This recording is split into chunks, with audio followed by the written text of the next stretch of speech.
Uh-oh, it looks like we piqued your interest in the Hideout. First of all, let me tell you what the Hideout is not. The Hideout is not for hustlers, for grinders, or for people who are looking for a shortcut to what the world calls success. The Hideout is about growing as men, creating lifelong friendships, and having the time of our lives. Are you ready to tap in to the endless source that will take you from success to significance?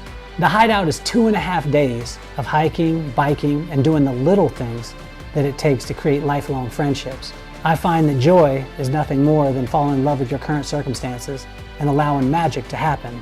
And that's when we see growth in every area of your life. Have you accomplished your goals professionally and financially, and you still thirst for something more? Has success in these areas come at the expense of far more valuable things, like your family, your children, and your relationships? Alignment in business, strategic partnerships, and joint ventures all come from true relationships.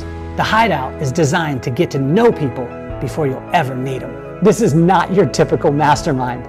The Hideout is focused on the one thing that will fuel everything: joy. And when joy is overflowing in your life, you'll find growth in your marriage, your relationships, and oh yeah, your business.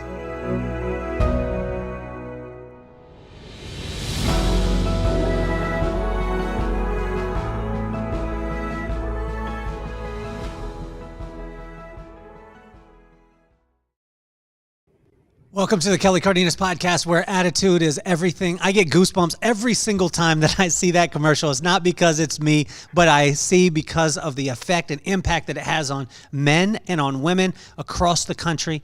The Hideout, honestly, one of the most ultimate hangouts, and you never know who's going to show up at the Hideout. I'm very excited because I hope someday this guy that I'm talking to, that you're going to meet and you're going to fall in love with, and most likely you're going to be mad at him because you're going to have to change your whole entire business strategy and your blueprint, but he's going to break it down for you. Hopefully he's going to be at the Hideout at some point. He'll come and share with each and every person, which I think would be amazing. Before we get in, I want to do a shout out to a couple people. Number one, Private Money Club. When you're looking to either find money or you're looking to lend money, Private Money Club is absolutely phenomenal. It's a very simple way of being able to finance your real estate deals, different investments, everything like that. And secondly, Finley Volvo Cars of Las Vegas, the greatest service that you could ever think of. These guys are on the cutting edge and have been doing things for years, and just the world is catching up now. It's Finley Volvo Cars of Las Vegas. So I am honored. Now, the last time when I had this young man on, we sat down for almost 2 hours. We became fast friends. He dropped bombs. He dropped all kind of wisdom. He is the authority on business systems. Now, he's not going to say that. And as he smiles, he's going to be like, well, that's not me. But he is. And he's really going to change your mind on this because he took what he refers to as the term neurodivergent people, autistic people, and he hired 80% of neurodivergent people into his company and built the whole entire company and the systems based off of that, because he was inspired by his brother, Andrew, which we're going to talk about. And they created, him and his dad, he's the co-founder of Rising Tide Car Wash and the COO and a best-selling author. And he was like, well, not yet. Yes, he is. His mom's going to buy his book, so that makes him a bestseller in his family. But I tell you, it's an honor and a pleasure. And it taught me too, Thomas, that it's not always going to be the plan that you make it first that's going to be the perfect thing. Because we had a plan with the last podcast. We recorded and we got done. It was fire. And then I checked the audio and it didn't come out. And what was so amazing is Thomas, when I reached out to him, he said, no problem at all. Let's get rescheduled. I want to come back on. And I'm excited now because we're closer to his book dropping, which is going to be a bestseller, The Power of Potential. But please welcome to the show the co-founder and COO and best-selling author, Mr. Thomas Derry. Thank you, Kelly. Thanks so much. And just for that introduction, it's worth coming back on here. That was awesome. You also helped me fix my mic now, so hopefully I'll sound better for you and other future podcasts. Well, I think it's amazing, man. I think you're one of the most important people in business right now, and the reason why is because you blew my mind. We sat down the last time, and Thomas, you were telling me, or do you want me to call you Tom, or you want me to call you Thomas? Which one? I usually go by Tom, but I'll answer anything. No, I want to be your friend. Like, we're close friends. You know what I'm saying? We're family now. 2 calls, we're family. So the thing that blew me away, Tom, is I started looking at every single system in my life. I started looking at things that made me mad that I was okay with. And I had it happen this morning. I was in my kitchen, and I walked through and I stepped on one of we have the laminate floors, and I stepped on one of them and it squeaked. Well, it's been squeaking for 6 years. And it squeaked the day after we got it done. And I looked across the floor and I was like, there's a lot that you would have to do to be able to fix this one thing. I'll deal with the squeak. But now you're in my head. Can you explain why and how you were able to take that little squeak and help people to be able to communicate it so the systems will be better and your business will be better? Yeah. So I wonder if ever that little squeaky floor panel has messed up your day before. Has it ever like frustrated you, and then you went into a meeting a little bit more, pissed off than you would have, and all of a sudden things spiraled out of control? That's the context of your work environment that may have negative consequences. Normally, like you just said, we just say, whatever, it's not a big deal. But that can hold your business back when you're doing that over and over again. And that's essentially what we found, that by working with our employees with autism, they really made it apparent all the little misses within our systems that we needed to fix in order to effectively support them, right? That was our mission. 80% people with autism. We founded the business on that. We would have gone down swinging before we ever gave that up. And by designing around those employees, they helped us find these friction points in our business that otherwise probably would have gone unspoken, and we wouldn't be nearly as strong of an organization as we are today. So help me with this, because a lot of people are like, wait. You employ 80% autistic people. There's a stat, and you have the stat that of how many in the autistic community are unemployed. Yeah. So the numbers aren't, there's been no really good research studies around this, but the best that we can tell, about 80% of people with autism are unemployed or underemployed. And what's so striking about that number is that only 16% of people with autism have significant intellectual disabilities. So that means there's a large group of people who are totally capable of being valuable employees that are being left on the bench because we don't know how to design specifically our interview systems and our talent selection systems, and then our actual business operational systems to effectively support people who are a little different. So let's talk about the interview system, because I think this part, again, you blew my mind the whole entire time. Number one, you blew my mind when I read the book. I gobbled the book so fast. It is coming out. When is the book coming out? Is it available right now? On January 24th. Okay, so on January 24th, everybody who's listening, you need to go and get this book, because if you're in business, you need the book. If you own a business, you need the book. If you're alive on this planet and have a family or deal with people or have any type of relationships, friendships, you need this book. And for me, it was a mind-blowing thing when you talked about the interviewing process.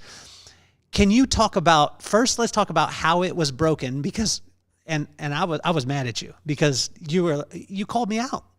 Because having a business, and you were like, well, it's broken. And I was like, oh, but he's going to tell me that I'm doing the right thing. And then you were like, no, that's not.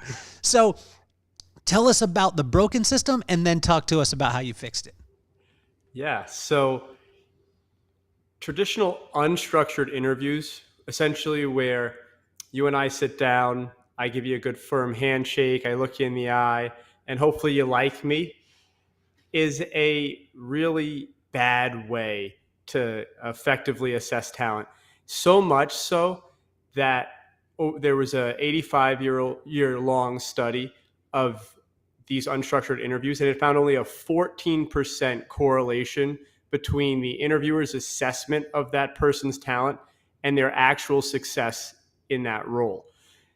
That's wild, right? So we think we're great innately, or we have a good gut feeling on people, and that means we can read people and we know if someone's going to be good or not. Like, it's my business. Of course I know if someone's going to be good or not by just talking to them. Turns out that's not true at all. There's very few people, if anyone, who can really effectively do that. And we learned that over and over again. With our neurotypical staff, so like the 20% of our staff that's not on the autism spectrum, we did that type of interview for years, and we just turned staff over and over again, failed over and over again. And from day one with our staff with autism, we knew we needed better and different interview processes, because most of our employees, they didn't have resumes. They weren't going to wow you socially in the interview process. So what you were going to have to do is find an objective way to determine, can they actually do this job? And that's what we call a job audition, a type of interview where you're actually bringing someone into the actual work environment and you're identifying and testing if they can do the core parts of that job. So for us, that's bringing a candidate onto an actual car, us telling them how to do something, then they try to do it. And that helps us understand, okay, are they okay in the work environment? Can they follow directions? They have the physical ability to do this job. And that process, coupled with a pre-hire training process where someone has to actually get certified in our most fundamental skill, which is being able to do our passenger side interior cleaning process on time and on accuracy to the process. That yielded almost a 97% success rate with our employees from day one. And we haven't had to fire an employee with autism due to job performance in over 4 years. And I mean, so it's like way different, right? Way different outcomes.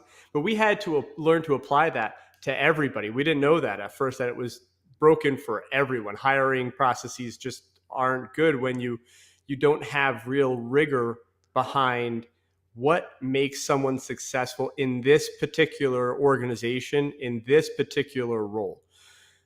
Generally, it's not something that's going to show up on a resume. It's something that's going to show up in the type of character and values that you want in your organization.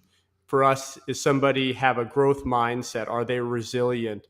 Are they willing to take personal responsibility? Are they assertive enough to coach other people and to speak up when something isn't going well? Those are the things that we look for. We can teach everything else. So, and I think that's true in most organizations for most roles, that getting to the core aspects of what's going to make someone successful in a job makes you think really critically about how do I test those things in a hiring process. And when you do that, one, you'll get better outcomes to begin with. Two, you'll have a way stronger platform for improvement. So anytime someone fails, right, you can say, okay, well, Jimmy failed there. Why did Jimmy fail? Let's change the interview so maybe we can identify that a little earlier.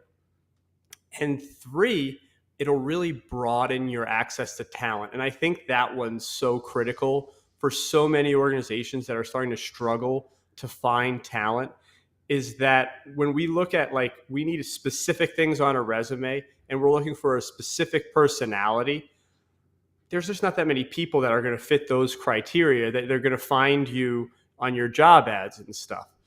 But when we say, okay, I don't actually care what's on their resume, or there's very little on their resume that actually matters, but I'm looking for these core value traits, you can find people from very divergent life experiences all over that can fill your roles, and you'll have much less trouble finding good people.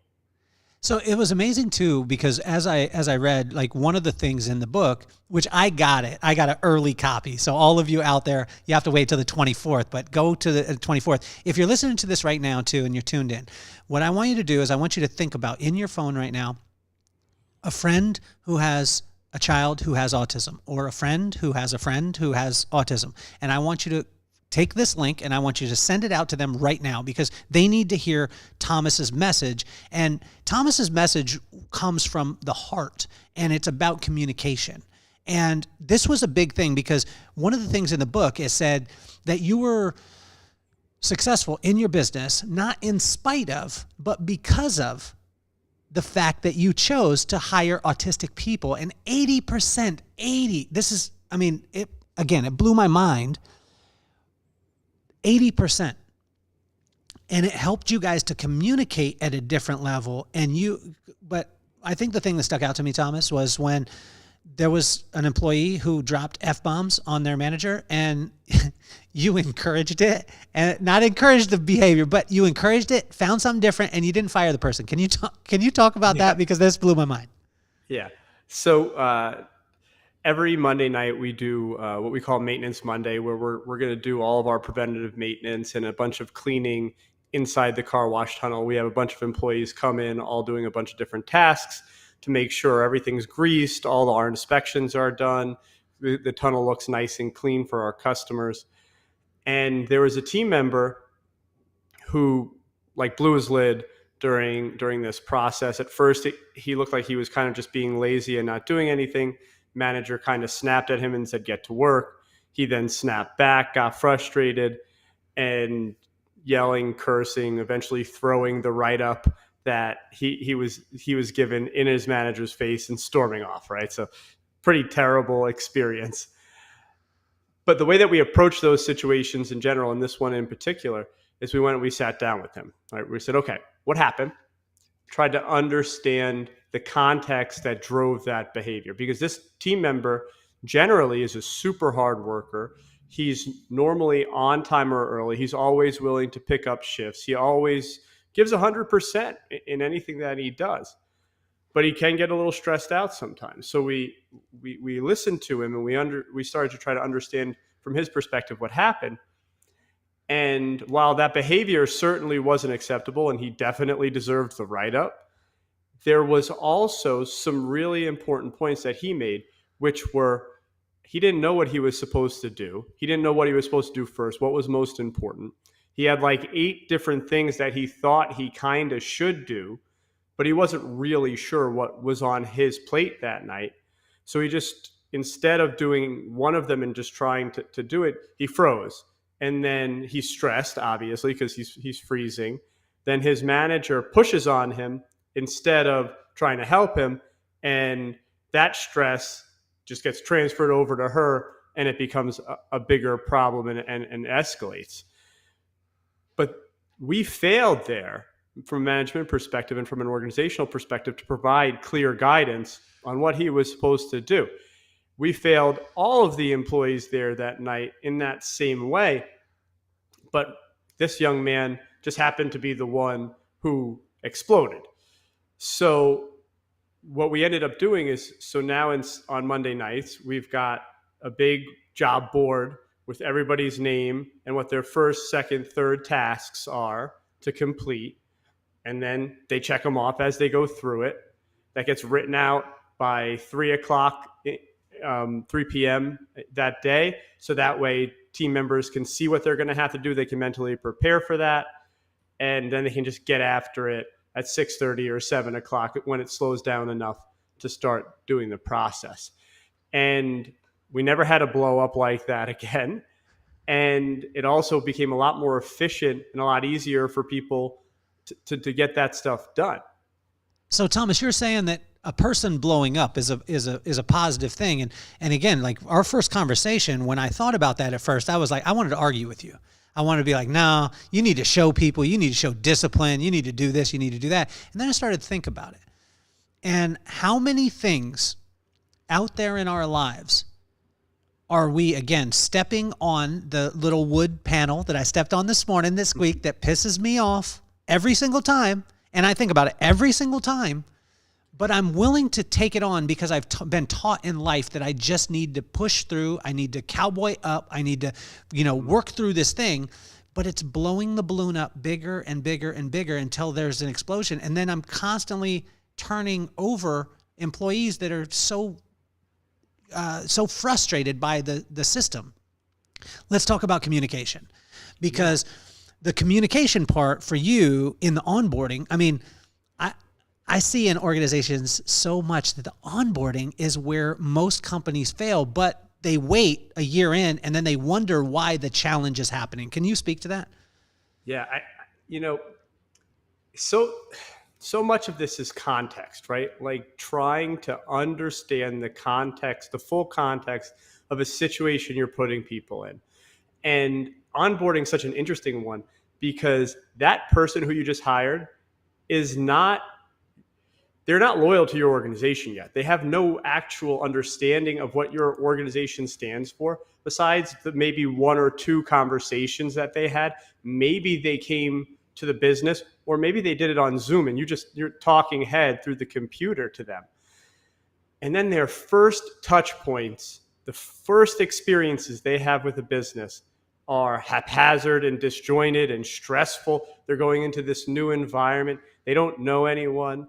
No one's ready for them that first day. They get handed a packet of like all these rules of what to do, sign off on that, fill out your paperwork, and then get to work.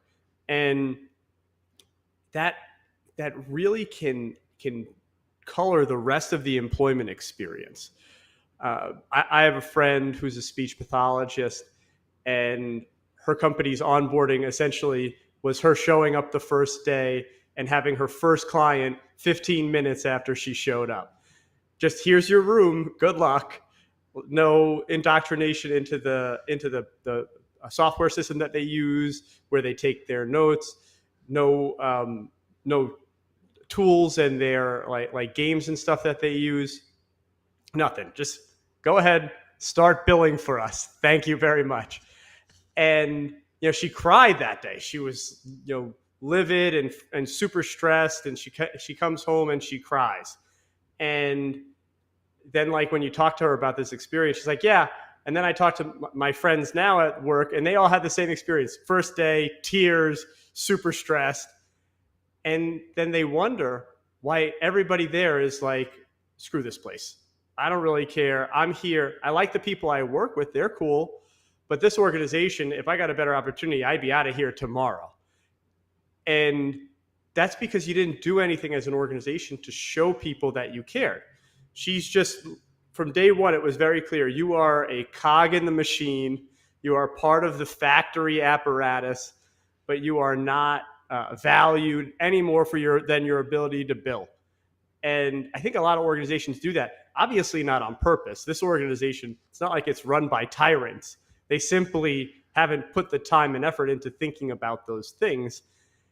And it's easy for the new employee to just make that leap and say, well, they don't care about me because of the way this experience went. They don't care about their employees. When you flip that around and you say, okay, I go to a new job and there's somebody waiting there to greet me on that first day. They've given me a bunch of training material to understand all of the systems that I'm going to have to interact with before that first day. So when I come on site, I already have a kind of an idea of what's going on. I get introduced to the team. I get either a personal letter or a video from the founder welcoming you to the team. There's lunch with their team members. That it's a welcoming lunch. I have a peer mentor that can help show me around what to do, and maybe a first friend at work. And then over the course of those first couple of weeks, we're checking in, we're giving them more training, and that's a much different experience. That shows like, hey, okay, these folks care. And there will be little misses for everybody. Still for us, every new employee, there's something that we drop the ball on. It's just there's too many little cogs in that machine for everything to just go off perfectly every time. But because you did that work early on to show that the person that you really care about the person, that ends up being enough to overlook some of those littler issues because you went and you built up that equity to start. When I first heard, Paige let me know about your book, and then she sent it to me. I got an early copy. I want to brag about that again. When I read it, I was thinking, oh man, this guy is amazing. Him and his pop, they're going to teach all these autistic people, neurodivergent people, they're going to teach them how to work, how to come into the workforce. As I read the book, it was exactly opposite. The neurodivergent and autistic people in your company taught you how to be able to create a blueprint. Can you speak on this? And honestly, like, I'm getting goosebumps again, Thomas. And I'm going to say this again. I'm going to say this probably 50 times during this podcast. If you are listening right now and you have an autistic child, or you have friends who have an autistic child, or you have an autistic brother, share this with them right now. If you have maybe a challenge because you're thinking, man, I just kind of don't know what to do, or maybe I feel alone in this, share it right now, because what Thomas has for us is not just about business, it's about life. But let's go back to what has the autistic community taught you about business? Yeah. So people with autism, you could look at them as extreme users of organizational systems. They have the same needs as anybody else. They're just more apparent. So when we went to start to try to employ people with autism, the first thing was the hiring process, which we talked about again already. But then we get into business and we see our employees with autism struggling because we didn't do things like set up clear guidance, clear systems for them to operate within. Things became chaotic in opening a new business, and they got stressed because of that. We then said, okay, we care about these people. We want them to be successful. That's why we're here. So we did the work to structure the work environment, to color code everything, to give clear processes for everything that we do, to build checklists and training to make sure everybody was on the same page. And all of a sudden, our employees with autism started to do awesome. And all of a sudden, business started to pick up.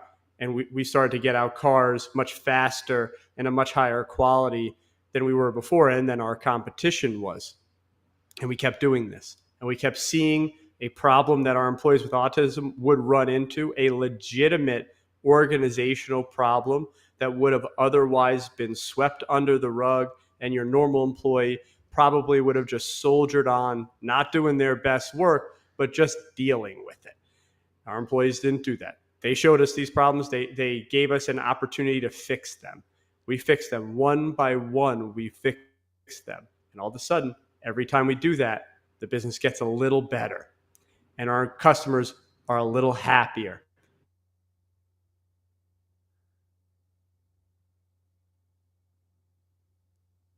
I think we lost Thomas there for a second, but it's amazing. When he comes back, when we have him back here in a second, we're going to have him talk to us about the cash mat. The cash mat is something that really honestly blew my mind. When I had Mr. Thomas on and we started talking about things, and one of the biggest things for him in my experience with him, it was the cash mat.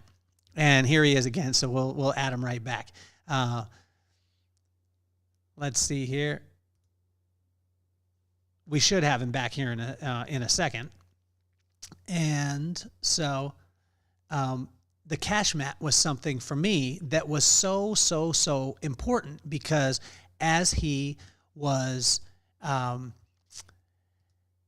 as they were closing out their business one night. I think it was like 30%. I was talking about this on Instagram. About 30% of the time, they were having challenges with the drawer being over or under. Well, they had a cash mat that they thought, and it was built by a neurotypical person, that said, hey, this is where the cash goes. And it was like it was laminated, and it had space for the dollars and space for the fives and space for the 20s and all these things.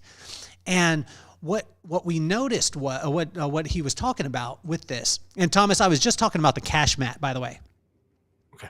So I was saying, I don't know the exact number as far as percentage, but I said 30, so work with me here. But 30% of the time, it was around there that the cash was off or on.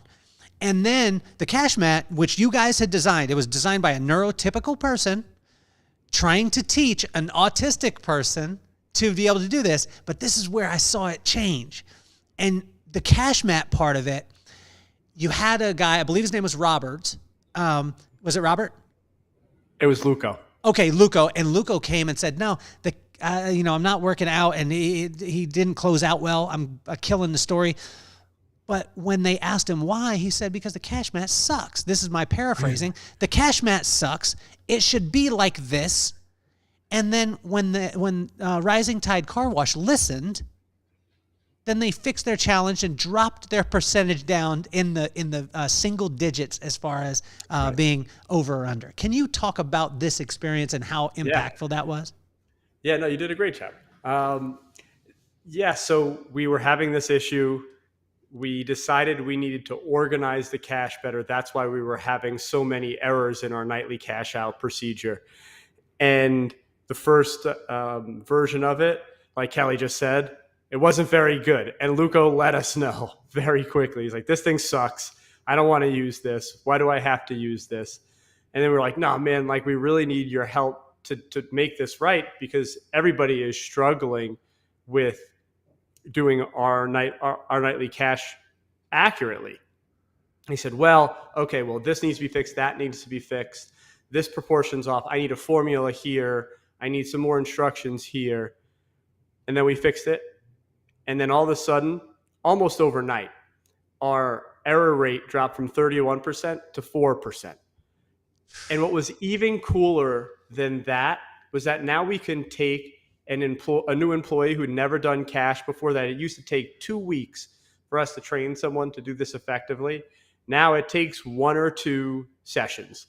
We can give them training beforehand. They can practice on it. And then when 7 o'clock rolls around and we close and they start to do the cash, maybe 1 or 2 coaching sessions, and boom, they can close the cash, which is great for all of our team because nobody wants to do training after 7 o'clock. They just want to go home as quickly as possible. So, we get them now. We have more accurate closing and we have better training. And now Luco, who hated it at first, right? He transfers to another one of our locations that's closer to his house. And the first thing he says to the manager is, you guys got to get a cash mat because that thing's really helpful. So by bringing him into the solution, now he's a champion for that solution.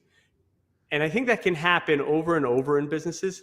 Whenever there's a problem, especially when there's a frustrated employee with a system who probably isn't going to like any of the changes you're going to make at first, unless you bring them in and they feel like they're part of the solution. And then they become your best champion. And generally, to get change to happen specifically at a front line position, you need people on the front line who are going to advocate for what you're doing, right? When the boss tells you to do something, there's generally a lot of eye rolling, even if it's a good solution. But when your buddy says, no, I helped them build this, this really works, this is why it's good, this is how it's going to make our lives better, it's met a lot differently.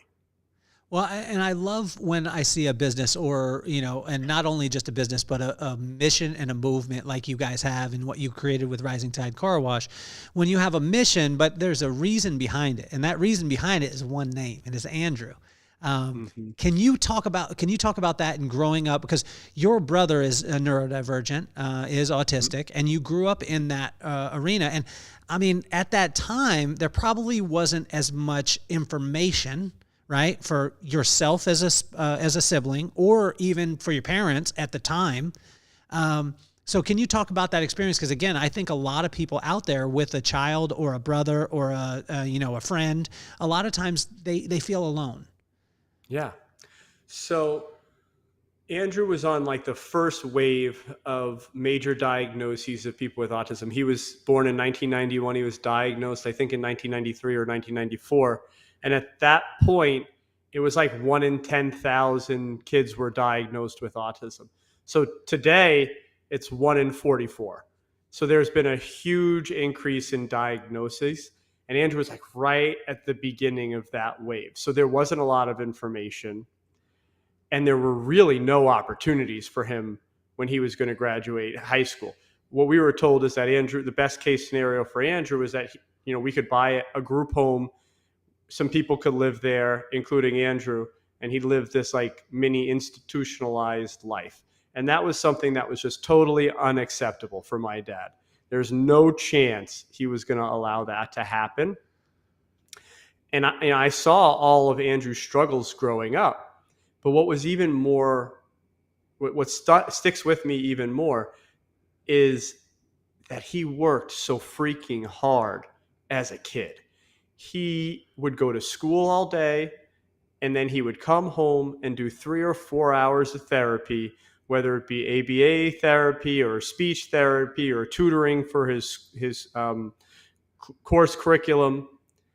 And he would never complain. He would do it. He would try his best. And he really became this super agreeable, good-hearted, hardworking young man.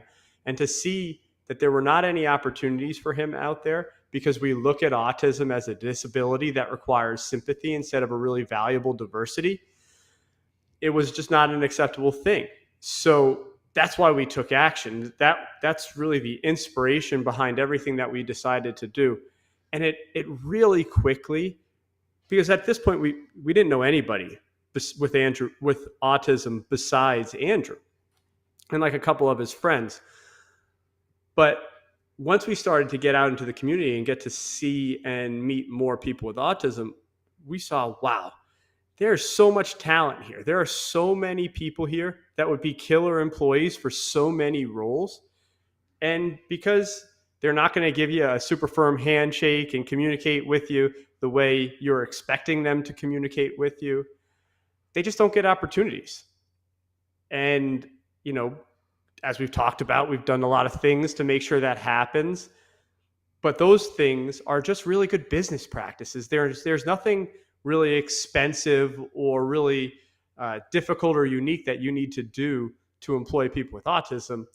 You just need to run a really good business that's really clear and has good leadership and is focused on results, which are what most high-performing organizations strive for.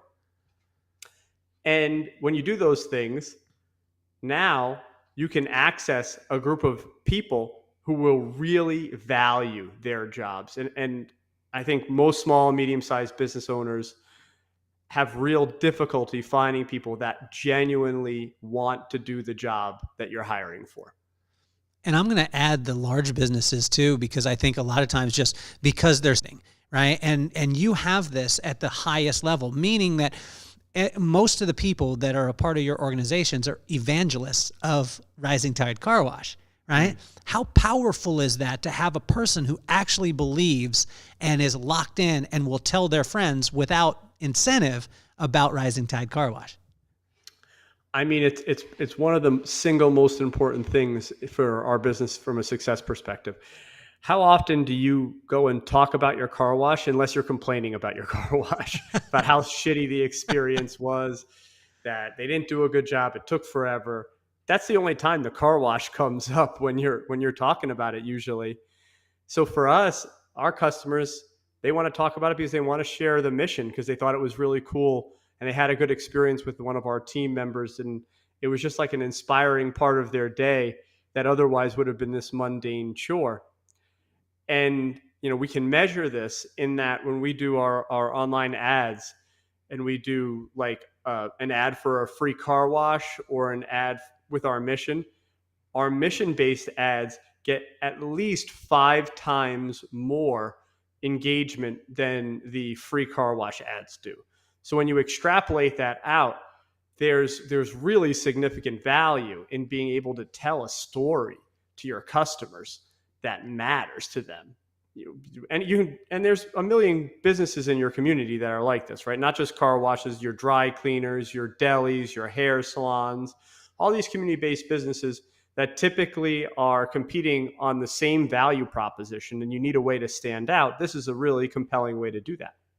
Well, it's incredible because as I started to look at, employing autistic people, which you do at 80%, and, creating over 195 jobs in 24 companies, you've started to set your community in Florida on fire and for them to understand these kind of things. But then I started to think about, okay, I tried because I wanted to create some sort of argument with you. I can't because you're so freaking nice.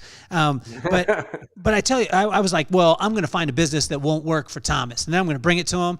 And I swear, as I've gone along, there's not a business out there because Every single business needs people who are focused on one little niche part.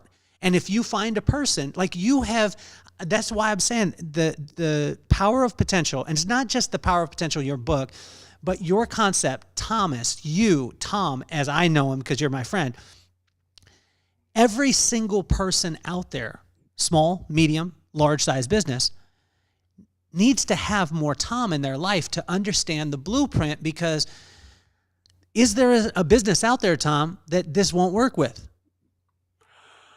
I think these are fairly universal things. At least that's my perspective on them, is that I don't think there's a single organization that is too objective in the way that they hire, is too clear in the expectations that they set, provides really good training or too good of training, is too focused developmentally on their people, and it too much tries to understand their team members, where they're struggling, and build systems around how to help them do their jobs better.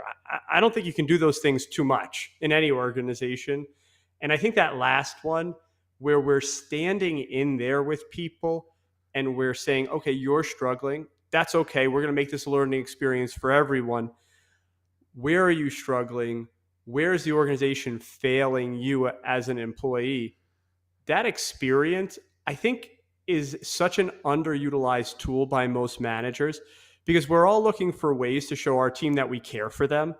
And we're all looking for ways to make our team more productive, make the environment more psychologically safe. And this is like, I think, the single best practice we've ever found that can deliver those things.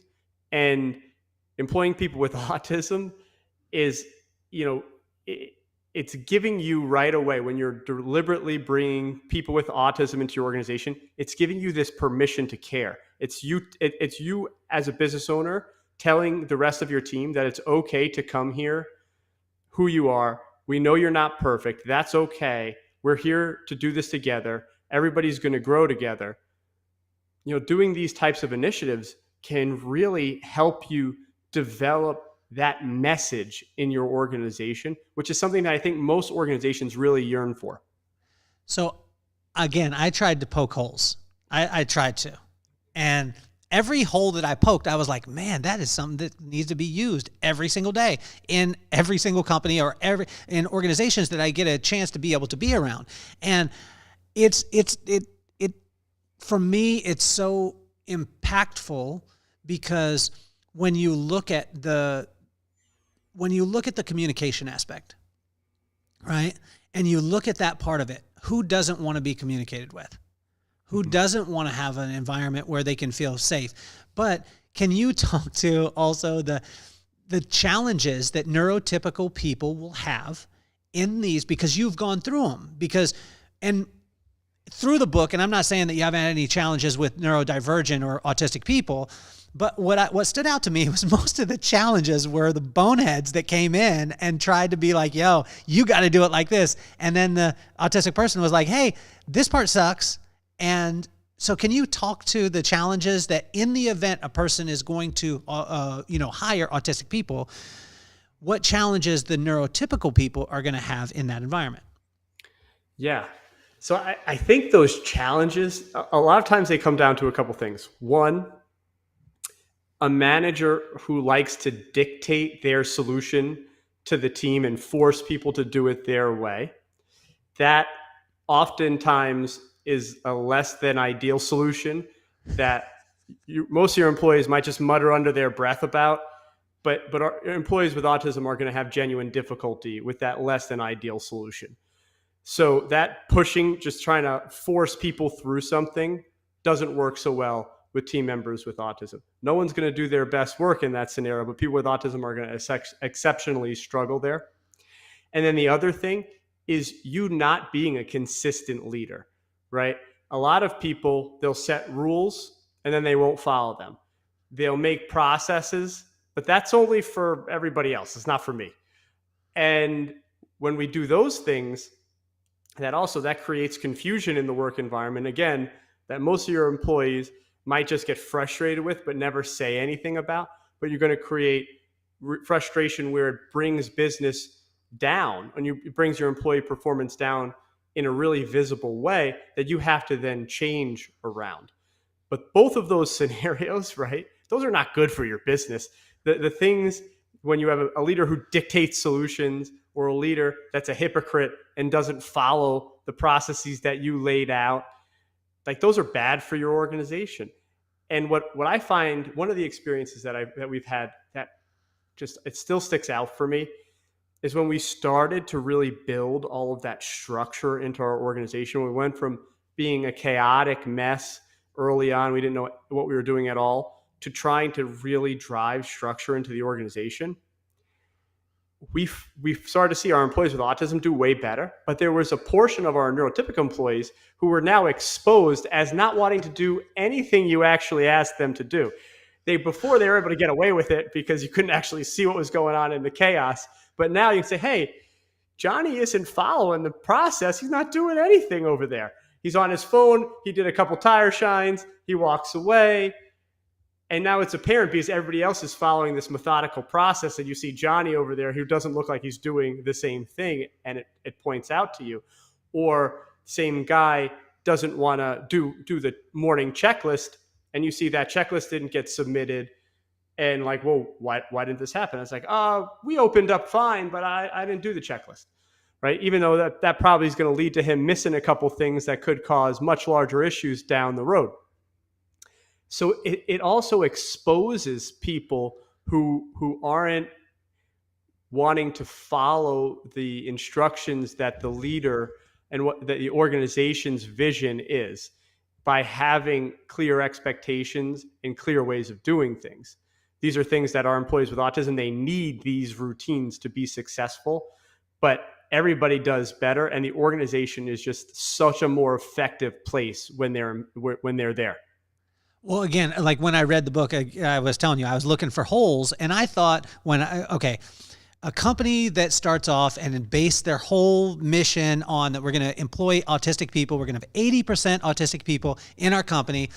And I was like, okay, so this is going to be a fluffy company. This is going to be like a feel-good story. You know what I'm saying? Like, it's a nonprofit organization, as we call it in the, you know what I'm saying? Like, not nonprofit, like 501c3, but I'm just talking about nonprofit, not making any money.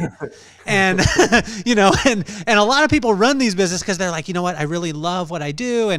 And I want to do what I love in my heart, but I believe that if you love it, you need to honor it. Can you give us the top line revenue for all of around, or you could give a roundabout, and then talk about the increases that you've been able to have. Because when I tried to poke that hole in it, then you came back with like stats that I was like, I'm mad at Tom now. Like, I don't want to be Tom's friend because he keeps showing me that I'm wrong. So top line revenue, and then talk about some of the increases. Yeah. So I love what you just said with the, if I love something, I have to honor it. And we really believe that too, in that if we're here to show that people with autism can be great employees, the best way for us to do that is to run a really viable, kick-ass business. That's what really matters. That's how we prove that thing. And we've been able to do that. So we took our first car wash when we originally bought it. It was a struggling car wash. It was washing about 35,000 cars a year. Today, that location washes over 170,000 cars a year. And we were able to take that success and reinvest it into building 2 more car washes, which are just as successful and in some cases a little bit more successful than that first location. All told, we're doing north of $5 million a year in revenue, and we're employing about 100 people. Let's sit in that for a second. You listening or you watching? If you're watching and you're one of those 84% that haven't subscribed yet, smash the subscribe button. You know it's the right thing to do. Honor it. That's what we were just talking about. Love and honor, right? So in north of 5 million a year, right? How many car washes a year do you guys do? A little over 500,000. You went from 30,000 to 500,000. Right. With 80% autistic people, and the people who had the biggest challenge were the people who thought they were going to teach people. Mm-hmm. Do you see, like if you're listening, you're watching, do you see why I'm such a big fan of Tom?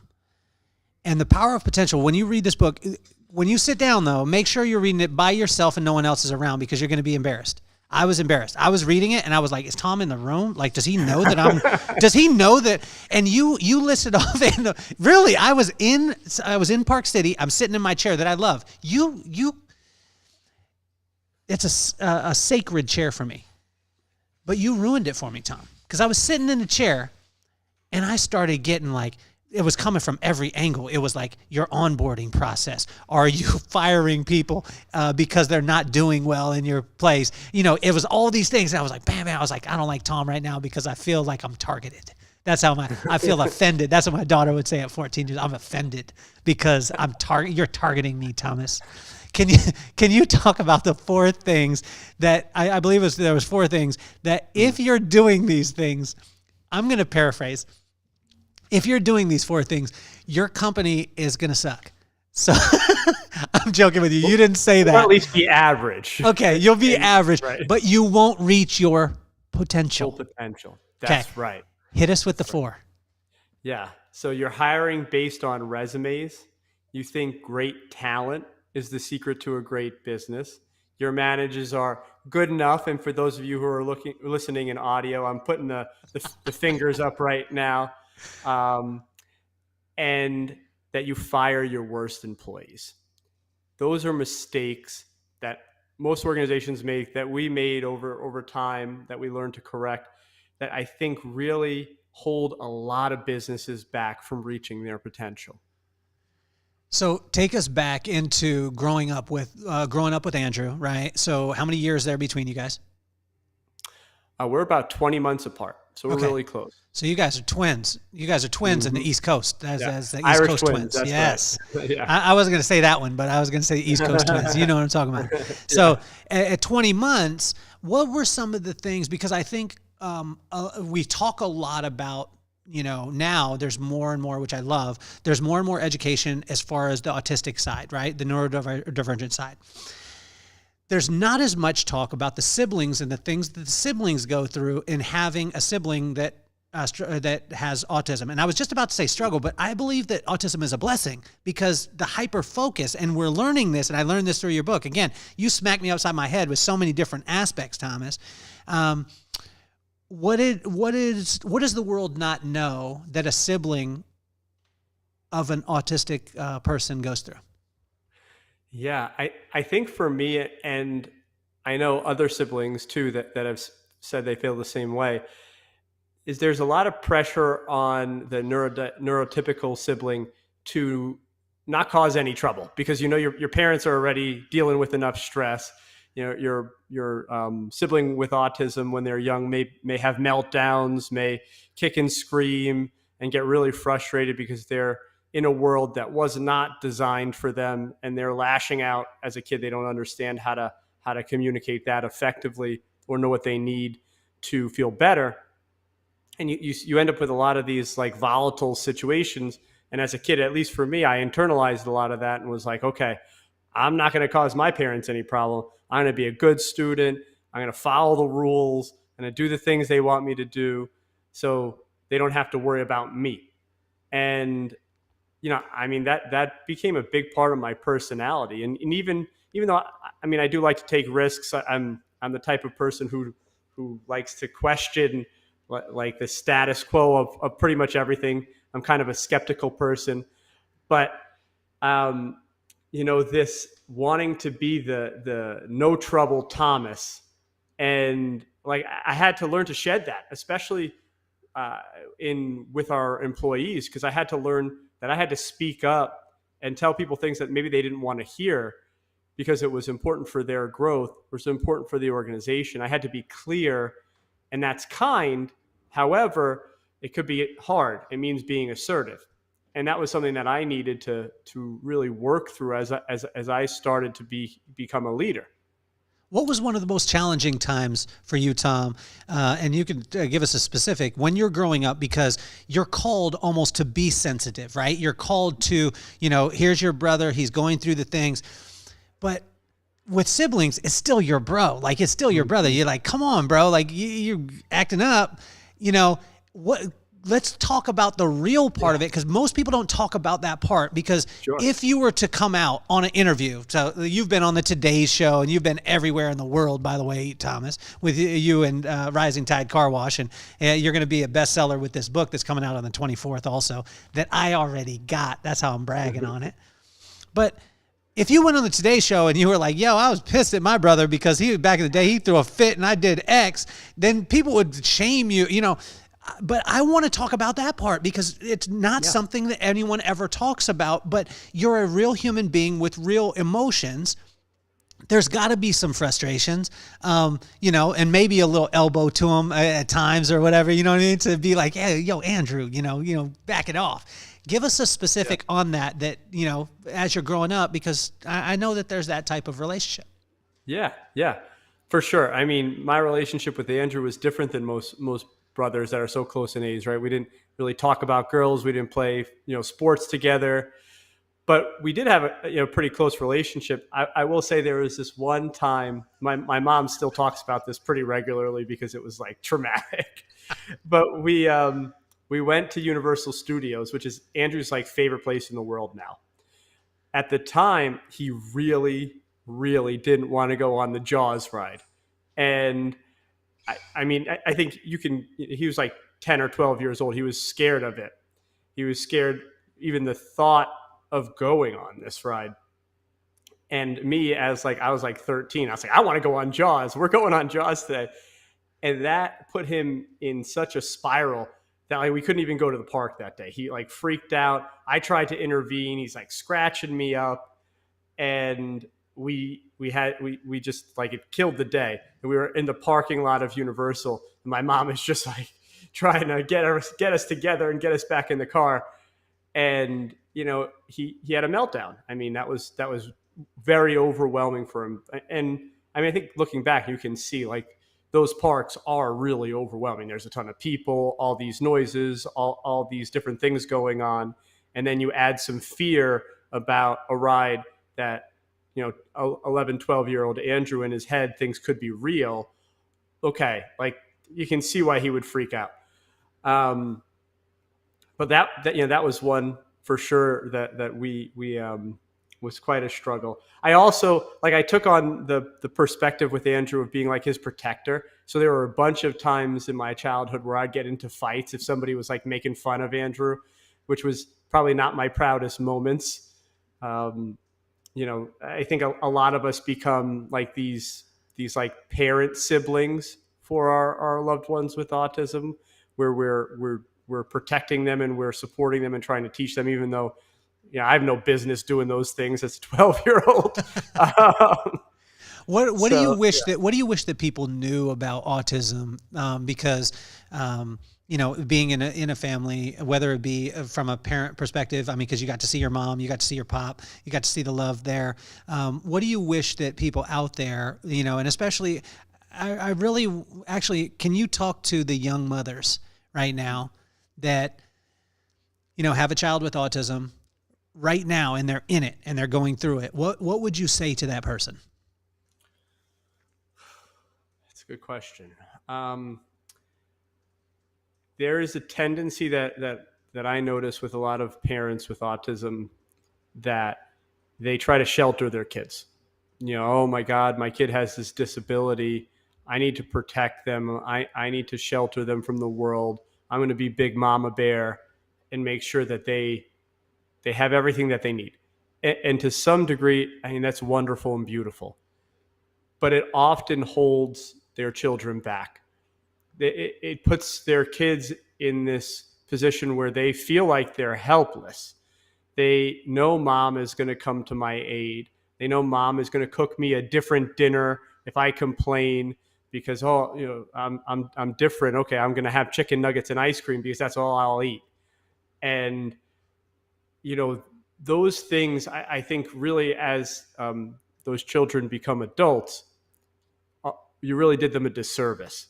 It's better to push and not let the disability be an excuse for not reaching your potential, not doing the best that you can. And it's really difficult. I think it's really difficult, specifically for moms, to be able to do this. I mean, and dads too, and don't get me wrong, but a lot of times the mom is the protector. They take on this like, this is my baby, and I'm just gonna move mountains for them. And I mean, I have so much admiration for that. I also know that when we take that too far, there ends up being some issues around it, especially as they get older. So let's talk about Andrew's role in the company right now, because I thought this was awesome, him stopping by the office and, but he's got his roles. What is his role right now in the company? Yeah. So Andrew he's an associate. He works with our crew in our interior cleaning department. So he cleans cars. He works in a team, and he works 4 days a week at 2 of our different locations. So we get as much of the team to get to know him as we can.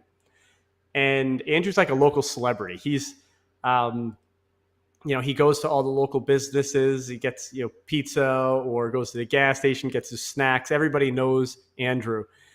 And he really takes a lot of pride in being the inspiration for the business. Whenever he gets interviewed, that's his thing. He's like, I'm the inspiration. And, there was this time where my wife, at that point, she was my girlfriend. She was coming to the car wash, and she sees Andrew. She waves to him. Andrew doesn't see her in the car, just sees this girl waving to him. And he just gives like the royal wave, like, yeah, hey, I'm Andrew. Welcome to Rising Tide. And Meg was like, it's like ready to sign an autograph. It was awesome. Well, talk to us too. There was a time where there was a strap. I think it was a shoulder strap over the top, and this wasn't fitting. And this was something that made me laugh, made me think, and had me in that place where I was like, man, how many different places can that apply? Yeah. So to start that story, we use a pressure cleaner to take the bugs off of the front of the car when they drive through some bugs on the highway and they come to the car wash. We have to pressure clean them off before they go through the automated system. And we apply a little bit of detergent to make that process easier. But what we were running into was that our team members were fumbling around with that gun to apply the soap and then apply the pressure cleaner. And then we also have a sign where they tell the customer to drive forward, and then show them to put the car into neutral and take their feet off the brakes so they can go through the car wash safely. There's a lot of things for them to fumble around with. So one of our managers was like, okay, I'm going to solve this problem. And he spent weeks trying to build a gun that could be operated with one hand. And, he built a bunch of prototypes. He spent a ton of time and effort on this, and he finally built one that he's like, okay, this is going to work great. So he gives it to our team. And within 30 minutes, one of our team members is like, this sucks. How am I supposed to use this? This is terrible. I can't do this with one hand. The other gun was fine. What are you doing? And he easily, could have been like, no, use this. This is better. This is the way it's going to be. Just kind of force the solution. But instead, because of the way we train our managers and the perspective that we take, he listened to Dee, to our team member that was like, this isn't very good. And what she said was really striking. It was that I don't need a better gun. The other gun was great. I need a holster, a way to hold this sign so I don't have to flip between the two and it can just be on me. So immediately we were like, okay, we can find this strap. It'll be comfortable. We'll put a swivel on the end so you can flip the sign back and forth and it won't get all twisted up. And all of a sudden, now we have a solution.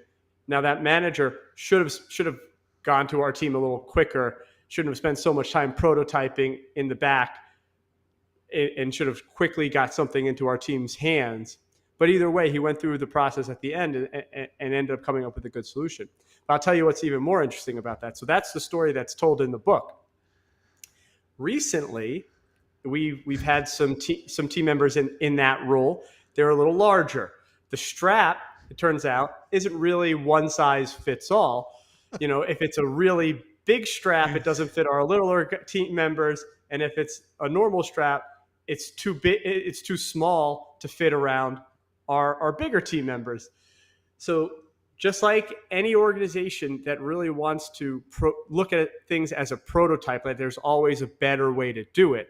We said, okay, even though this was something we took pride in, so much so that we wrote it in a freaking book, we said, okay, let's think about this. So this strap doesn't fit everyone. How else can we have that team member be able to hold that sign effectively? And what we found was this like heavy duty magnet that's on a clip that's generally used for tools for guys at construction sites to be able to clip their tools to their belt. It works for us. We put a little strip of metal on the bottom of that sign, and now that sign clips right to the belt. And it works for all of our team members, regardless of their size. And that the team member who was like, this freaking belt sucks, I'm never using this again, when we gave him that magnet, he was like, wow, thanks. Like, nobody ever listens to me that way. And, he started to feel better about what we were doing. He became a little bit happier in his role, but we came up with a better solution, right? We're always evolving those solutions.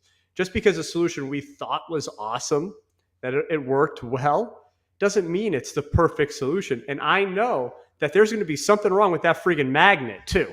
Guaranteed. Something's wrong with it. And eventually we'll figure it out and we'll make it better. So I think a cool thing too with you, Thomas, is the fact that a lot of times when people are super successful in business and they are systemized that way, a lot of times their family suffers, or they'll suffer in a different area. But when I hear you talk about your wife, you light up. You had a different smile on your face when you talked about your wife. How did these systems and, as you say, processes, when you take it into home, does it translate? That's a good question. I would say my wife would not agree. I can't systemize her too much. Has she ever caught you? Has she ever caught you doing it?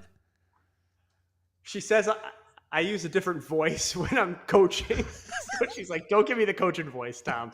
I don't want to hear the coaching voice." Well, how do you keep the humility? Because it's like exactly what you just said. Like what I want you to do is, if we were in 1985, I would want you to rewind the cassette that you just downloaded this onto from the radio. But I want you to rewind, and I want you to listen to the fact of what Thomas took you through. He gave the permission to his employees and team members to make iterations. When they made the iteration, he celebrated it. When the iteration, after a very short amount of time, needed to be iterated, he celebrated that part. And then once they got to a point where in his head, the magnet that was going to be amazing, that the woman fell in love with, he still gave the open invitation to iteration by saying, at some point, this one's going to suck too, and we're going to continue to be able to move on. In that space and staying in that, how, Tom, do you stay so humble? Because a lot of times a person could start off with the right, and this is what happens to so many companies, they start out with the right mission. I want to employ autistic people, 80%. We're making Andrew, the guy, and we're going to do this. And then it starts to constrict. And it's like, that's what we built it on, so we have to stay in that. How are you able to continue to stay humble and stay evolving like you are? Yeah. I appreciate that, because humility is something I really intentionally work on. I think it's so important for leaders to stay humble. I think for me, a lot of it comes down to, like, the essence of all of this is that the context of a situation is generally so much more nuanced and complex than you look at it and you want it to be when you first look at a situation. And I've been taught a lot of times, I just getting whacked in the face with reality of our team, that every time I try to push and say, I'm right, this is the way it's going to be, there's recoil. I just get bonged in the face. And over time, I learned to love that. I learned to be like, okay, I don't know everything. I know I don't have all the answers to this situation, So let me go ask some questions. Let me get curious, really get curious about what people think and what they're experiencing. Suspend my judgment. Even if I think I have an idea, I'm going to suspend that to start. I don't even want to think about it. I want to bring in more information, understand everybody else's perspective. And that leads to a lot of times this like insight that I live for. I live for that. That what you just said there, I would have never thought about that. And even if they don't give me the full solution and they just give me like a part of it that can lead us down the road to a real solution, that process of discovery, I genuinely enjoy it. It's one of the things that gives me the most joy at work. So, with that, and I think with my faith too, I really believe that humility is what keeps people being able to get more and more effective, continuously being able to grow in anything that they're doing. That this process of struggle and this process of coming up against challenges and accepting that you don't know everything and that you need help to get through those challenges. I mean, it helps me in every aspect of my life. It helps me in work. It helps me in my relationship with my family, with my relationship with my wife, my relationship with myself. I mean, I'm constantly questioning the things that I think. And one thing with that, you also have to be able to say, okay, I know I don't know everything, but I have to make a decision on this now. So this is the best I can do. I'm going to do it, and I'm going to let the chips fall where they may, knowing that I may do okay now. And there's probably a better way to do it that I'll find in the future. And I'm totally good with that. I'm totally good with trying again a different way going forward. Thomas, how do you define? You just said something. I want to dive into the one word that you just said. You said that you leaned into your faith. How do you define your faith? Yeah. So I mean, I'm Catholic, so I have a Christian faith. What I really lean into the most, specifically when we're talking about this humility, is this idea that the struggle is the blessing. That we pray for, strength. We pray for courage. We pray to be able to help the people that we love in our life. And to me, the struggle that we're likely praying because of this. We're praying the struggle that we're having. Maybe we're having a struggle with our families, with our wives, something at work. That is the blessing, right? That's how you're going to work through this thing and become a better person and become stronger. And what I love about that is that there are so many people that have found that truth in so many different ways, right? That teaching is all over the Bible. That teaching is in neuroscience now, where we know that taking on these stretch goals, these things that we thought were way beyond our capacity, and getting thrust into them often creates the most growth for people. This post-traumatic growth, this is a real thing. And I mean, even last year I read Man's Search for Meaning by Viktor Frankl, and you hear this story of this man who went through the biggest nightmare I think you could possibly have in your life, going to Auschwitz, in German concentration camp. And he comes out of that with this idea that this struggle brought his life meaning, that it was what allowed him to come up with this grand philosophy for life, and that he helped so many people with after World War II had ended, and he was lucky enough to survive. And to me, that is just so incredible that this concept of struggle that we all want to avoid, right? Nobody wants to take on struggle necessarily in their life, but how critical it is for our development, both spiritually and in work and in our relationships. I just, now when I run up against things that are difficult, I always take a step back and I'm like, okay, this is good. I know I didn't want this, but this is good. This is going to help me. Well, it's amazing too. Well, first I want to ask you this question is, why is it so important for you to be able to get this message out there? Because a lot of times what people would do would be like, hey, I do this thing. I'm successful in my business.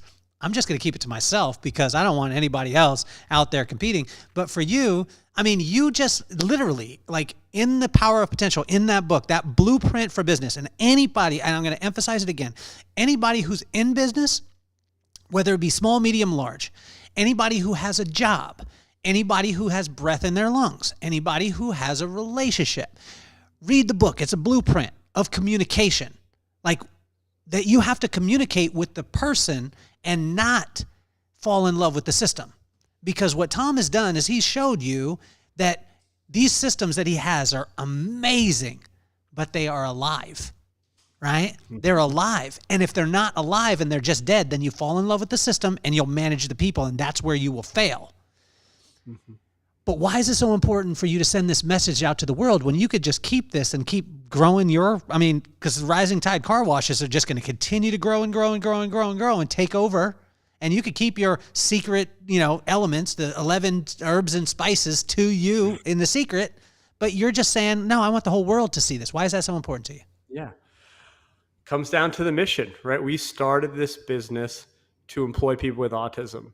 And while we'll continue to grow and we want to build lots of car washes all over the country, we know that we can only employ so many people.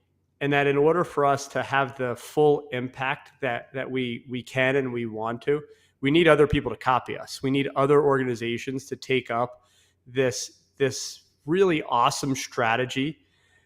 And at first we wanted to work specifically with families that are affected by autism to teach them how to build businesses like ours. We built an online course with the University of Miami to kind of teach this step-by-step process.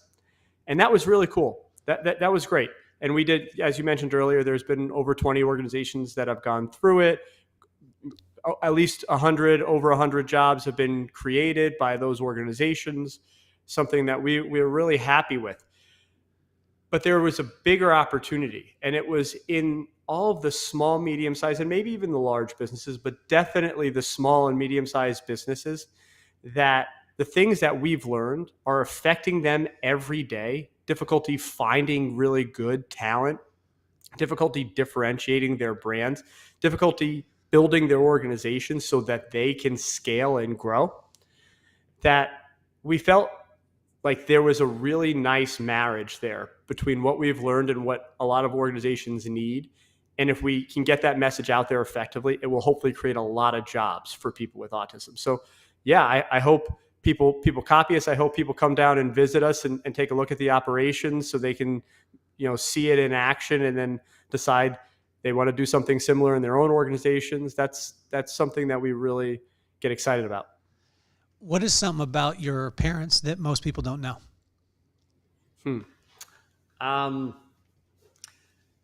So what's something that, they're pretty private people. Most people don't know much about it, either of them. But I think I'm so privileged to have parents like them because they're very different. My mom is this calm and really loving person who would allow me to kind of do whatever I wanted to do and provide this safe space to come back to. There was this unconditional love that you could just feel so much from her that it really gave me confidence in myself. And it was really just a wonderful experience with her. And then I had my dad, who is this like larger than life personality. If you listen to any of his interviews, he's just like very charismatic. He's a big guy. And he can just he can sell anyone anything. And he was really successful in business.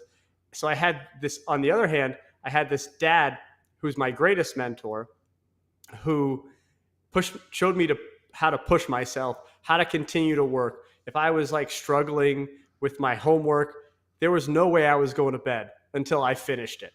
And he would sit right there with me, even if it was midnight, even after he worked from God knows when in the morning until 8 or 9 o'clock at night. He would come home and say, "Oh, you didn't finish your math homework? We're going to sit down and do it." When I think a lot of dads would be like, "Okay, well, I'm going to bed." And he, and he wouldn't do that. And he did that in every aspect of my life. He invested in all of the things that I wanted to do as a kid. So like I really got into baseball. He got me a baseball coach. He got me personal trainer when I got into high school and got into football. And he really nourished a lot of these things. And, we talk a lot in our family about, supporting Andrew. That's, we built the business to support Andrew. But what I think goes unsaid sometimes, and I would like to highlight, is that my parents were just as committed to my success and to supporting me the way that they supported my brother that they say possibly could be. I mean, my dad let me take lead on running this business when I was 23 years old. Why would somebody let a 23-year-old run anything? And my dad let me do it, even when it was failing and I didn't know what I was doing. And he could have come in and fixed the problems way faster than I did. But he knew it was important for my growth too. He wanted both of his sons to be successful and to reach their potential. So he let me flounder and he coached me through it, but he never took over. He never said, "You're relieved. This is mine now. Go do this and that." He coached me through it, and that's why I am where I am today. And it's just been an amazing ride. What would you say to the young business owner out there that's just starting off? And because there's so many unknowns, right? And I know from starting a business, I was the first person in my family to start a physical business. And, for me, I think the ignorance part of it was the best thing for me. I had the permission to try from my parents. Mm-hmm. They constantly, my dad, I think you could sum my pops up in one phrase, and he would say it all the time to me. He said, "Son, you're the greatest." And then he would pause and he was like, "So act accordingly." That's awesome. And so talk to those young business owners out there that are just starting off. What's the most important thing that they can do early on to be able to set themselves up for long-lasting success? Yeah, it's a great question. And to me, it comes back to that humility in that when we start a business, any business, we don't know everything that we need to know. And a lot of times, you want to be this visionary founder, and that gives you this perspective. Like, I have to know everything. I have to have the answers to all of these questions. And I think a lot of people get stuck that way in that they're not willing to ask for help or find mentorship because they're afraid of saying that they don't know something. So like when we started this business, we didn't know anything about washing cars, nothing. We didn't know anything about employing people with autism. We just knew Andrew. So we had to find people who could fill those knowledge gaps. We need to find mentors. And to do that, we had to go out and ask for help. We had to, explain what we wanted to do in a compelling way, but also in a way where we could tell people like, "Hey, in order for this to happen, I need you to help show me X, Y, and Z, or connect me with someone who can do A, B, and C." And that to me is what a really good entrepreneur does, is that they can speak in a compelling way, but they can also leave the door open for help. And they are willing to ask for it right away, to find the mentors that will inevitably make the business happen. What do you think that Andrew doesn't hear enough from you, or maybe he hasn't heard from you ever? Well, he hears it from me, but he doesn't hear it enough, is that I'm floored by his work ethic. Every day, he comes to work and he busts his butt on cars. He's out there in the Florida heat, in the summertime heat, it gets really brutal. He's out there, he's not complaining. He's doing his job to the best of his ability. And, a lot of times, and I think a lot of people are guilty of this, but I know I am, is that sometimes I'll focus on just the things he needs to do a little better at, right? Like, Okay, you missed that. You didn't wipe down that door enough. Go back and wipe down that door some more. And while that's important, I should be saying at least 5 times as much as I'm saying stuff like that. Hey, Andrew, that was really good. Great job on that tire. Great job on that rim. Good job doing the dry down here. And, you know, I think that it's easy for us to focus on the things that we need to do better. And it's important to pause. And I should pause more with Andrew and praise him for all the things he's doing really well. So I think that this is the sustainable $1 billion question. As you grow Rising Tide Car Wash, which it's gonna continue to grow. I mean, employing 80% of autistic people, it honestly blows my mind, and the type of growth that you've been able to have. And let me say it again, from 35,000 car washes a year to over 500,000. It's pretty okay. Okay, so we know that that's going to grow. It's going to continue to expand. This message about autism and about employing autistic people, it's going to expand. The blueprint for every single business, whether you have autistic people or you just want your business to function at a higher level with uninhibited communication that will break down all the walls, that's going to continue to grow. How, with all of that going, how are you going to be able to keep your relationship with your wife and your core family at the foundation of that and not lose that while everything else is going crazy? Yeah, I mean that's something that actually I've been thinking a lot about recently, because we're thinking about doing a large scale expansion, and that might be in other markets. That might mean I'll have to travel some more. It could be really difficult. So I think, well, first is making sure we're all on the same page, and that this is something that we understand the benefits as well as the downsides to it, and it's okay.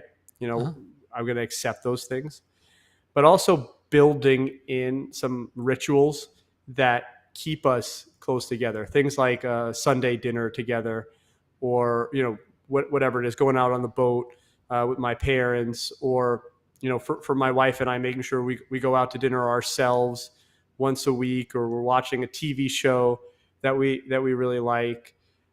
Whatever those practices are, and they're different for everybody, but for my family, it'd be things like getting together for dinner because we live close to each other, going out on the boat because that's something that we all like to do. Making sure that those things don't get lost, that we still do those things even when it gets busy and hectic, and maybe other things have to be sacrificed. But, as we think about growth, it's something that I'm trying to stay really cognizant of, because I don't want to go and do something that then I lose the soul of what I'm so happy about in my life right now, just because we're trying to conquer the world. Thomas, how much is enough?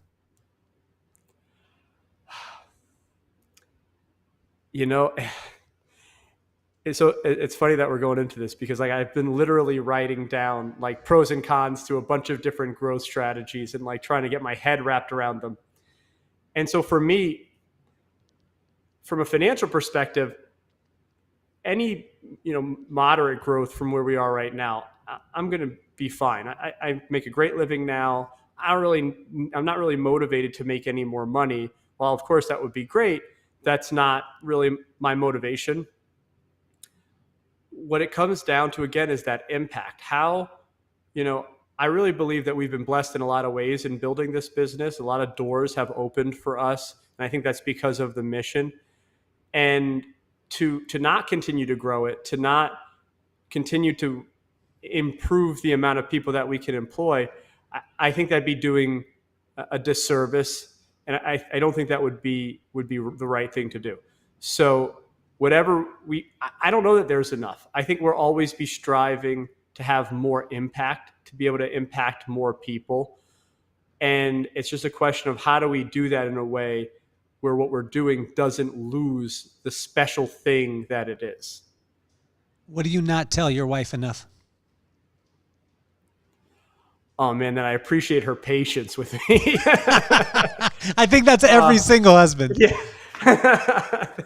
I can, I give 110% to this business. And a lot of times I'll come home and like, she'll ask me to do a couple things and I won't want to do them. And, there'll be a light bulb that doesn't get changed for like 2 weeks. She's like, are you freaking kidding me? Like, but like she knows, and she understands how much love I have for the work that I do. And she's my support system. She helps me.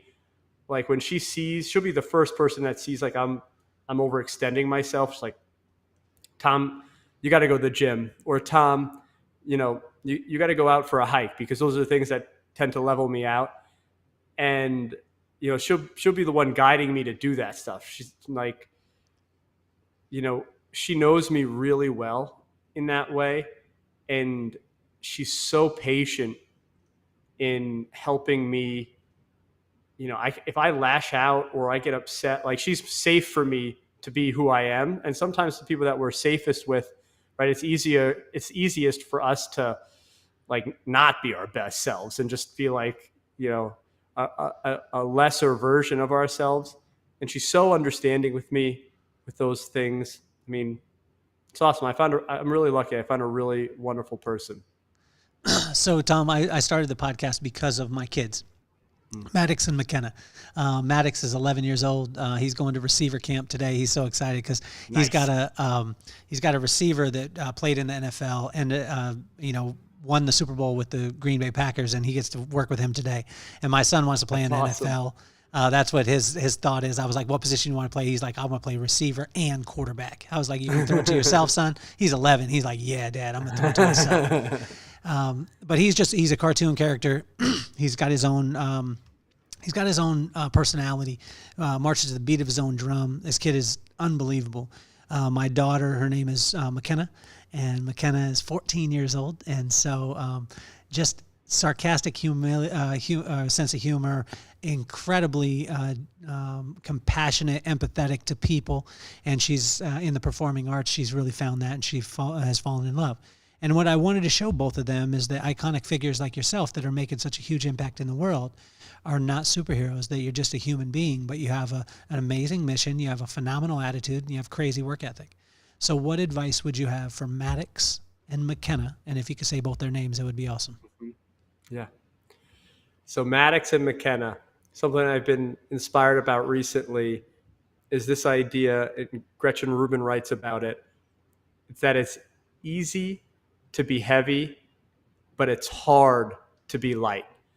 And, we get so tied up in the things that we want to do. We get so serious about doing all these things that we really want to do, that it's really easy for us to be serious and heavy and tough around the people that we love. But what people really want, and what I think really shows someone who's competent and at least the type of person that I want to be, is that they can handle all that stuff and still have this light perspective, have that sense of humor, and not take themselves too seriously, still be locked on focused, but do it in a way where you can be warm and caring and positive to the people around you, make you a lot better, and it will make your life a lot better too. Tom, you have been absolutely phenomenal, even better than the first time when I tried to record and I messed up the audio. It was my fault, man, but I believe that was an availability for us to be able to have some more time together. For those of you who don't have the book, which is every single one of you except me, I want to brag on that again. I got an early reader's copy. That's how I do it. That's how this podcast is. But the power of potential, honestly, like and for those people out there that are listening to the podcast, and every one of you, I want to thank you because you helped us to get in the top 1% globally of all podcasts. You helped us to get it in the top 5% of most shared podcasts on Spotify. And we did this with no marketing budget. We have not paid for any ads, any marketing, anything like that. We have done nothing like that. It has all been organic. It is because you guys have listened. But every one of you listening, you need to pick up the book. The reason why is because it will change the way, it will shift, and it will encourage you. It'll smack you in the face, like I told you earlier. It'll smack you in the face with some of the processes and systems that you have in your business, but it'll also help to add to you. And it's not a philosophy book. It's like hard facts and actionable items that you can do right now, no matter how large your business is. And for those of you listening, you know that I don't promote things like this on the podcast. I don't talk about like, hey, I talk about the people and we connect that way. But it is so important to me for every one of you to read this book because it will blow you away. It's sitting on my nightstand right now. I've already read it, but it's sitting on my nightstand. And I continually refer back to it because it is so impactful in business. If you're a business owner, small, medium, large, if you are an employee, if you're a human, or if you have any relationships in your life with people, human beings, this book is for you. And Thomas, I want to thank you, man. I mean, it has just been absolutely phenomenal. I want to have you back on more and more because I want to hear the iterations of this company, and I want to hear how your wife tells you to slow your roll at times. You know what I'm saying? Because Thomas is going to be like, "Yo, we need to open 15 locations tomorrow," and wifey's going to be like, "You need to pump the brakes for a second, Thomas, and let's go on date night, right?" So, right. Dude, it is awesome. And please tell Andrew that I said hello. I'd love to meet him someday. For sure. Give a message to all those people out there that maybe don't know as much about autism or that have a family member that is. What's Thomas's message to them? That it can be really difficult when they're young, but man, there's a lot of opportunity for them to do wonderful things with their lives. People with autism can be killer assets to a lot of companies, can do their own thing if that's what they want to do. And that hopefully with enough people doing things like we've done, maybe copying the things that we've done in their book, in their businesses, we can create a brighter future for everybody. And I want to thank you too, because in the book, you are wide open, man. I mean, you are wide open. Most people won't let you inside of their company. They'll give you the brief kind of, but you went deep in and you were like, look, this, you can use this. I mean, it was so much, the whole book, every chapter, every paragraph is meat. It's no fluff. And so I tell you, it's unbelievable, man. I can't wait. I can't wait to be able to get out to Florida to see you too, because I want to come out that way, which I think will be awesome. But thank all our sponsors. Thank everyone. And also to go and click the links and subscribe on YouTube. You should. If you're watching right now, smash the subscribe button and check out Thomas Dairy and the Rising Tide Car Wash, because it is absolutely phenomenal. So my man, you have been phenomenal. I appreciate you. I'm going to force you to be my friend for the rest of your life, and you are officially off the hot seat.